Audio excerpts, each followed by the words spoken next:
আসসালামু আলাইকুম এভরিবডি। আজকে আমি কথা বলবো ভোকাবুলারি নিয়ে কিছু কথা, যেটাকে লেক্সিক্যাল রিসোর্স নামে আমরা জেনে থাকি। আইএলস বা স্পোকেন কোর্স, এই দুটো জায়গায় সবচেয়ে বেশি ইম্পর্টেন্স যে কোনো কোচিং সেন্টার দেয় আপনার ভোকাবুলারি বিল্ড আপ বা আপনার lexical resource build up.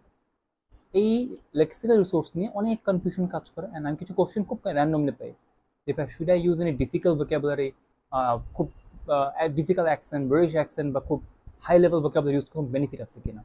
Actually if you are talking about IELTS এক্সামে আপনার রেঞ্জ অফ ভোকাবুলারি ওয়ার্ডটা দেখবে। রেঞ্জ অফ ভোকাবুলারি মানেটা কি? আপনি একই ওয়ার্ডে কয়টা মাল্টিপল সিনোনিমস ইউজ করছেন। যদি আপনি একটা ওয়ার্ড নিয়ে পড়ে থাকেন, লাইক আপনি খুব ডিফিকাল্ট কিছু 4টা 5টা ওয়ার্ড জানেন, আপনি কি 2-3টা ওয়ার্ডের মধ্যেই সার্কুলেশন করতেছেন, not gonna get a very good score.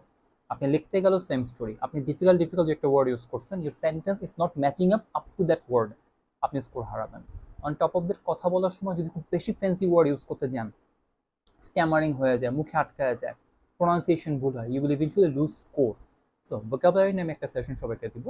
আপনি একটা কাজ করতে পারেন, যদি if you so much fascinated toward vocabulary, learning vocabulary using different type of vocabulary, আপনি লিস্ট করেন যে আমি এই 10টা বা 20টা ওয়ার্ড খুব বেশি র্যান্ডমলি ইউজ করি।